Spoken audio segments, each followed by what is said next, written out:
What's up guys, Supercar Blondie here in LA. Behind these doors are some of the most incredible, most unique, most expensive cars in the world, and we have special access today thanks to Michelin. Let's go in, it's the vault.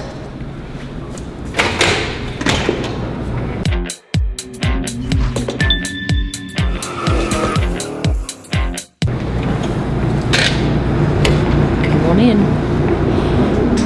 They've got bodyguards for the cars here. Yeah, these cars are hugely protected. There's something back. There are over 200 cars in these stores.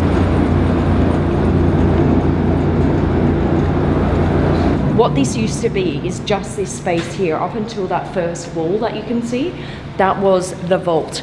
And then they had so many more cars over the years that they have now opened up all the way down. So we're going to show you some of the most incredible, most unique cars in the vault here at the Petersen Museum.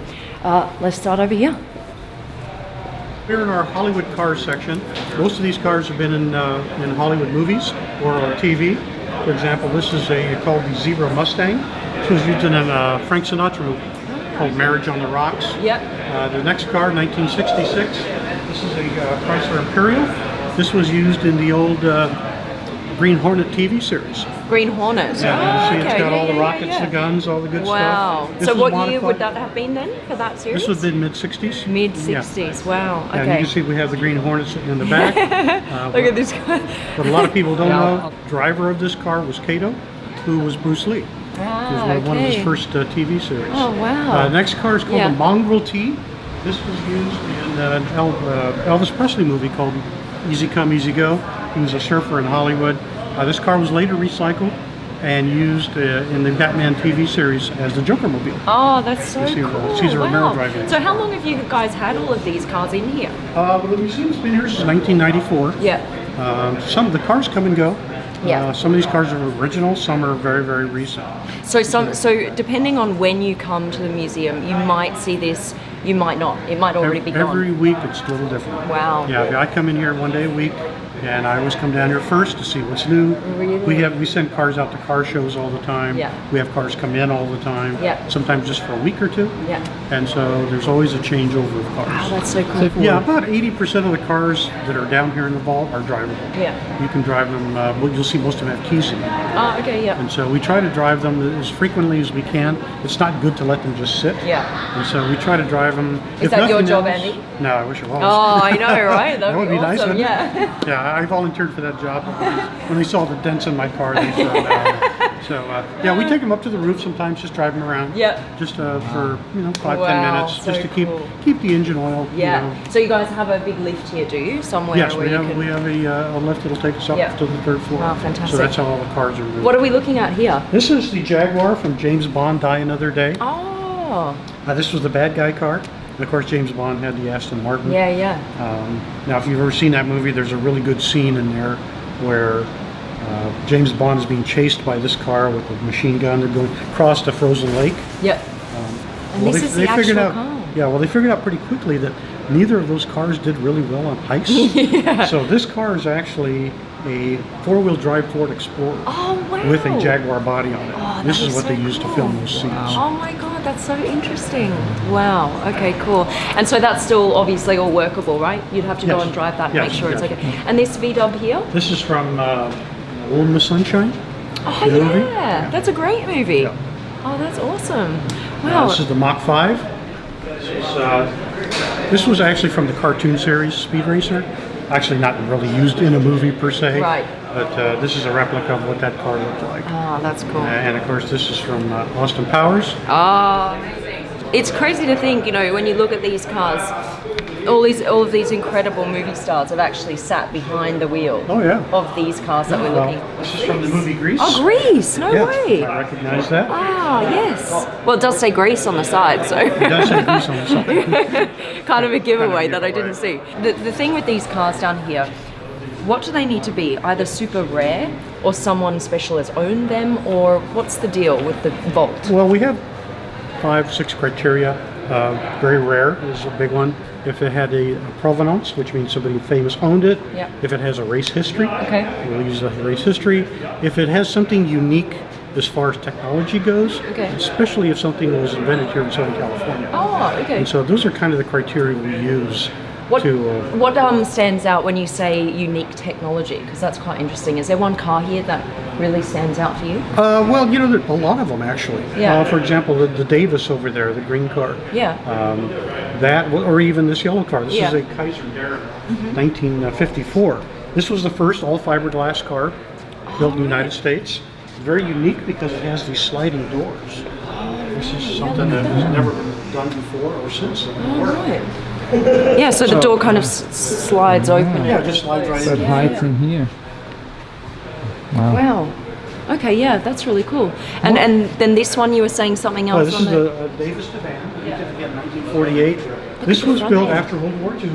This was supposed to incorporate all the latest technologies from World War II. Oh, wow. For example, that roof is a fiberglass removable roof. Now, fiberglass was still in its infancy, Right. and so that was very rare to see fiberglass. And of course, it's very aerodynamic. Yeah, so a it's lot of quite technologies an odd involved. shape here, isn't it, yeah, at the it's front? kind of an odd shape. Unfortunately, it wasn't very successful. We only built 13 of these cars. Right, okay. So. What's the most valuable car in You know, here? it's really hard to say. It's hard to judge a value of a car, you know, until somebody shows up with a check. Right? yeah. I mean, like, what is this car worth? Until somebody wants to buy it, Yeah. we really don't know. Yeah. Now you're gonna see the round door rolls. That is probably a very rare car. Most expensive car that I'm aware of that we have a really good feel for is probably the 1957 Jaguar XKSS, Okay. which was owned by Steve McQueen. Oh, yes, okay. One of 16 that were built. It's a version of the Jaguar D-type racing cars. This could be one of the most expensive cars in the entire museum. I've seen reports of it being worth 30 to 40 million, but again, nobody really knows. So this is the first Ferrari ever built. We're standing next to it right now. That's pretty special. This is a 125S. Two of them were built. They raced them for a few years, and then they eventually converted them to 166Ss, and they raced them, and then they sold them off. And nothing's been changed. I mean, this is all original. Well, when it was converted to a 166, they changed the body. Okay. When this was recently restored, they went back to the original body. Right. Even though that's not the original body, it's the original shape. Original So shape, it's yeah. a replica, but everything underneath is The original. It's a 1.5 liter V12. So just imagine what someone would pay for that. Yeah, I mean, you don't know. You don't know, it right? Could be more than a Ferrari 250 GTO. Yeah, we could be don't really anything. know. This car, I believe, is on loan to the museum, so we don't own this car. Right. So some of the cars in here belong to the museum, Yeah. and a lot of others are kind of switched in and out. About half of the ones you're going to see here in the vault belong to the museum. Okay. The other ones are on loan, sometimes very, very long-term loan. What I find super interesting is that when you bought a Rolls Royce back in the day, you didn't buy the body. You actually just bought the engine and the chassis, and then you took it to your own body builder, and you can design what you wanted the car to look like. So that's why this Rolls looks like no other Rolls on the road today, and it's incredible. I've never seen anything like it. 1925 Rolls Royce Phantom 1. Phantom 1. But it was modified in 1934 Yep. with this new body on it. Wow. In Belgium. How many of them are here? One. Only It's one just was ever one. built.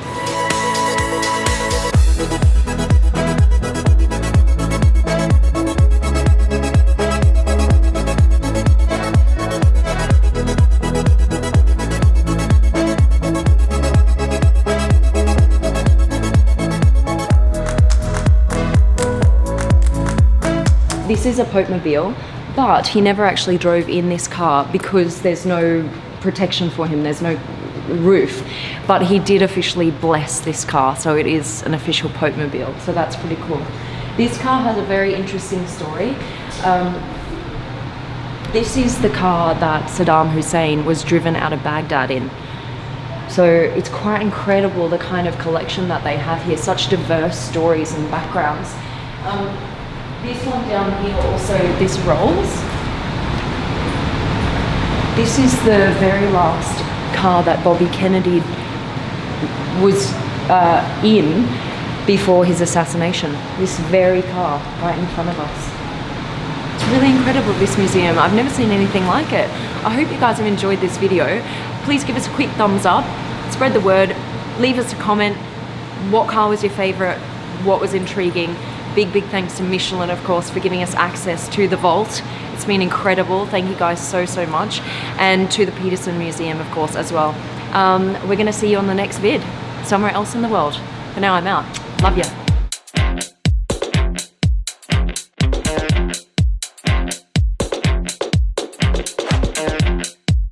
I just walked outside the museum. This is their newest arrival. It has literally just been brought in. It's a movie vehicle. If anyone knows what movie this is from, leave a comment below.